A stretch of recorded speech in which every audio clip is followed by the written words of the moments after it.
تو یہ 5-6 پوائنٹس میں نے آپ کے آگے رکھے ہیں. ان ساری چیزوں سے ہم یہ انالیسس نکال سکتے ہیں.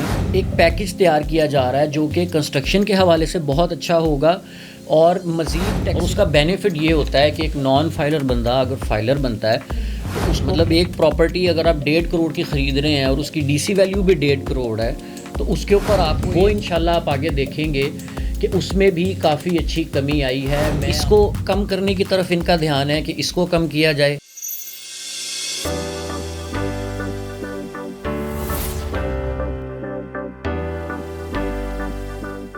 جی السلام علیکم، میرا نام اسد اللہ اوان ہے اور باہو اسٹیٹ کے پلیٹ فارم سے میں آپ کو خوش آمدید کہتا ہوں. جیسا کہ آپ میری ویڈیوز کو دیکھتے رہتے ہیں، میں ریئل اسٹیٹ سیکٹر میں انویسٹمنٹ پرپز کو کور کر کے آپ کو بتاتا رہتا ہوں کہ ہمیں کب اور کہاں پہ انویسٹمنٹ کرنی چاہیے.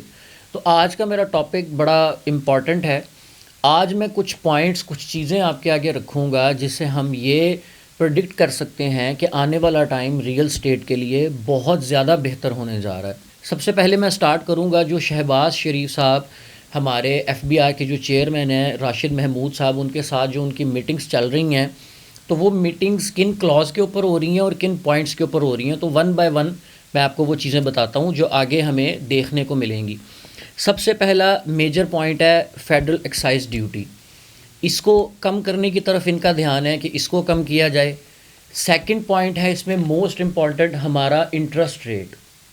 وہ انشاءاللہ آپ آگے دیکھیں گے کہ اس میں بھی کافی اچھی کمی آئی ہے. میں آپ کو 22% سے بتاتا آ رہا ہوں کہ یہ سنگل ڈیجٹ پہ آئے گا.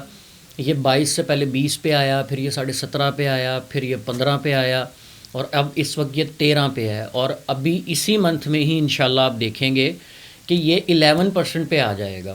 تو یہ ایک بہت اچھی نیوز ہے. اس کے بعد ان کی جو ڈسکشن چل رہی ہے وہ چل رہی ہے ڈی سی ریٹ کے اوپر. ابھی فی الوقت ڈی سی ریٹ میں اور جو ایکچوئل پرائس ہے اس میں کوئی اتنا زیادہ فرق نہیں ہے. تو ڈی سی ریٹ کم کرنے کا مطلب یہ ہوگا کہ اس کے اوپر لوگوں کو ٹیکس کم لگے گا. مطلب ایک پراپرٹی اگر آپ 1.5 کروڑ کی خرید رہے ہیں اور اس کی ڈی سی ویلیو بھی 1.5 کروڑ ہے تو اس کے اوپر آپ کو 1% کے حساب سے 1.5 لاکھ روپیہ ٹیکس لگتا ہے اور فائلر کو وہ 3% لگ رہا ہے اور نان فائلر کے لیے تو خیر بہت زیادہ ہے. تو اس کو بھی یہ کم کرنے کے لیے جا رہے ہیں. اینڈ فورتھ پوائنٹ اس میں یہ ہے کہ نان فائلرز کے لیے انہوں نے شکنجا کافی ٹائٹ کر لیا ہے. نان فائلرز کی نادرا سے یہ پراپر ایک وہ شیٹ لے رہے ہیں جس میں سارے نان فائلرز ان کو نظر آئیں گے اور ان کے خلاف بڑا اسٹرکٹ ایکشن لیا جا رہا ہے. اور اس کا بینیفٹ یہ ہوتا ہے کہ ایک نان فائلر بندہ اگر فائلر بنتا ہے تو اس کو اپنے ایسٹس بھی شو کرنے پڑتے ہیں، پلس اس کو ان چیزوں کے اوپر ٹیکس بھی دینا پڑتا ہے اور سو آن آگے پھر وہ ہر سال اپنی ریٹرنز کو جمع کرواتا ہے.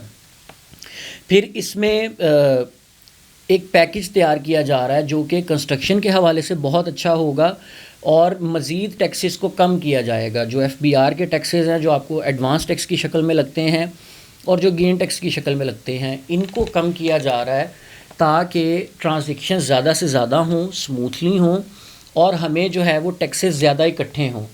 جو انہوں نے پہلے سٹیپ لیا تھا کہ انہوں نے ریٹس کو بہت ہائی کر دیا تھا تو اس کے اوپر پھر ٹرانزیکشنز کم ہونا شروع ہو گئی تھیں.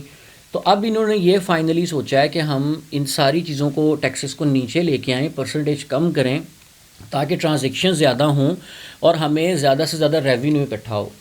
تو یہ 5-6 پوائنٹس میں نے آپ کے آگے رکھے ہیں. ان ساری چیزوں سے ہم یہ انالیسس نکال سکتے ہیں کہ ریئل اسٹیٹ کی مارکیٹ آپ کو 2025 میں انشاءاللہ بہت بہتر دیکھنے کو ملے گی.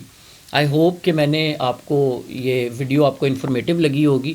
مزید اگر آپ کچھ جاننا چاہتے ہیں تو اسکرین پہ آپ میرا نمبر دیکھ رہے ہیں. تھینک یو سو مچ. اللہ حافظ.